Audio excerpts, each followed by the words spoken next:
રેવરેન્ડ father થોમસને વિનંતી કરીશ કે તેઓ મંચ પર આવીને અનુરૂપ સંબોધન કરે. Reverend father Thomas. Good morning to all. Good morning to all. Good afternoon થી આવેલા છે ને. આદરણીય father Mansingh, respected sisters, honorable teachers, my dear parents, અને મારા વાલા બાળકો, આજે ઇન્ડિપેન્ડન્સ ડે અને આપણે જાણીને સમજીને આ શબ્દ યુઝ કરેલો છે. It is not a freedom day. આપણે ગુજરાતમાં કહીએ ત્યારે થોડું અન્ડરસ્ટેન્ડિંગમાં થોડું પ્રોબ્લેમ પડે, પણ ઇંગ્લિશમાં વેરી ક્લિયર કેવી રીતે છે. આ ઇન્ડિપેન્ડન્સ ડે છે. It is not freedom day. Independence અને ફ્રીડમ વચ્ચે થોડું ફરક છે. ફ્રીડમ એની અંદર જવાબદારી નથી આવતા, પણ ઇન્ડિપેન્ડન્સ ની અંદર જવાબદારી આવે છે. સેલ્ફ રિલાયન્સ એટલે પોતાનો શક્તિ ઉપર આશ્રય કરે ત્યારે તમને ઇન્ડિપેન્ડન્સ મળે. ફ્રીડમ તમને એમને મળી જાય. એટલે આ ડિફરન્સ, આ ફરક છે ને, આપણા આજનો ઉજવણીનો મહત્વનો વિષય છે. આપણે ગેરસમજ થયેલા છે કે આપણે ફ્રીડમ મળે છે, ફ્રીડમ નથી મળી. We got independence. ઇન્ડિપેન્ડન્સ ની અંદર આપણે જવાબદારી આવે. અને આપણા એ બાળક અહીંયા સ્પીચ આપ્યા ત્યારે એમને એક બહુ સરસ વાત કરી હતા. વી હાવ નોલેજ. વિદ્યા આપણી પાસે છે.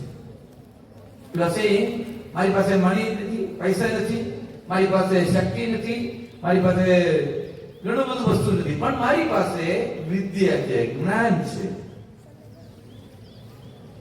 જ્યારે આપણામાં જ્ઞાન આવે, education આવે, then we can say that we are independent. જ્ઞાન વગર, વિદ્યા વગર પણ આપણને ફ્રીડમ મેળવી શકે, પણ ઇન્ડિપેન્ડન્સ જ્યારે તમને તમારી પાસે જ્ઞાન હોય ત્યારે થાય. કારણ કે તમારી જવાબદારી જ્યારે જ્ઞાન આવે ત્યારે તમે મેળવી શકો છો. તમારા મા બાપ તમને સારા સ્કૂલમાં મોકલવાનું કારણ છે. મેં એને પહેલા પણ તમને કીધું છે. તમારા મા બાપ સારા સ્કૂલમાં તમને મોકલવાનું કારણ છે તમને જ્ઞાન મેળવવું જોઈએ, વિદ્યા મેળવવું જોઈએ, તો તમે ઇન્ડિપેન્ડન્ટ બને. ઇન્ડિપેન્ડન્ટ નો ઓપોઝિટ છે ડિપેન્ડન્ટ. જ્યાં સુધી તમે ડિપેન્ડન્ટ રહો ત્યારે તમે ઇન્ડિપેન્ડન્ટ નથી. તમે ફ્રી હોય તો એ તમે ડિપેન્ડન્ટ બને. મિસે આ સ્પીચ ની અંદર કીધું હતું, ત્યાર સુધી આપણી પાસે જ્ઞાન, જાતિવાદ હોય, કોમવાદ હોય, ધર્મની કે ભાષાની, એ બધું આપણામાં રહે ત્યાં સુધી આપણે ફ્રી નથી રહે. ફ્રીડમ આપણામાં આવે નહીં. અને એ બધું આપણામાં કેવી રીતે નીકળી જાય? જ્યારે આપણામાં જ્ઞાન આવે, જ્યારે આપણામાં વિદ્યા આવે. ફરીવાર આપણા બાળકોને ફરીવાર રિમાઇન્ડ કરવાનું ઈચ્છું છું, તમારા મા બાપ તમને આવા સારા સ્કૂલમાં મોકલવાનું કારણ તમે ઇન્ડિપેન્ડન્ટ થવા માટે છે, ફ્રીડમ મેળવવા માટે નથી.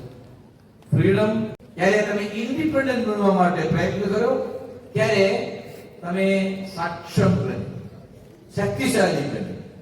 ફરી એકવાર તમને બધાને ઇન્ડિપેન્ડન્સ ડે નો શુભકામનાઓ. ફર્સ્ટ ફરી એકવાર મારી કહું છું, આપણા બાળકો આ સ્ટેજ ઉપર જે પ્રોગ્રામ રજૂ કર્યું, તમને ક્યાં જડી છે ગુજરાતી મીડિયમ છે ક્યાં, ફક્ત 4 દિવસની મહેનત છે. આ લોકો સોમવારે ચાલુ કર્યું, કાલે અમે આ જવા માટે બેઠા હતા. મને તો આદિશ્ય લાગ્યું, કેટલું સરસ કીધે એ લોકો રજૂ કરતા. ફક્ત 4 દિવસમાં આપણે આટલું કરી શકીએ તો એનો મતલબ શું છે? આપણામાં શક્તિ તો છે. અને સારા માર્ગદર્શન તમારા ટીચર્સ પાસે તમે મેળવો, તમે ગમે તે વસ્તુ કરી શકો. તમારા વડીલો છે, તમારા મા બાપ છે, તમારા ટીચર્સ છે, એ પાસેથી ઇન્ડિપેન્ડન્ટ બનવા માટે તમે શીખો, તમે શક્તિશાળી બનશો. ફરી એકવાર આ ટીચર્સને અને દરેક બાળકોને ફરી આભાર માનું છું. તમને આપણે તાળી પાડીને એને એકવાર પ્રોત્સાહન આપીએ. It's not just a word, it's a feeling in our soul on a 15th August that celebrate with a pride and goal. તો હવે કાર્યક્રમને આગળ લઈ જતા હું આપણી શાળાના ધોરણ 8ના વિદ્યાર્થીઓને આમંત્રિત કરીશ કે તે સુંદર મજાનો દેશભક્તિ સગાવતો ડાન્સ રજૂ કરશે.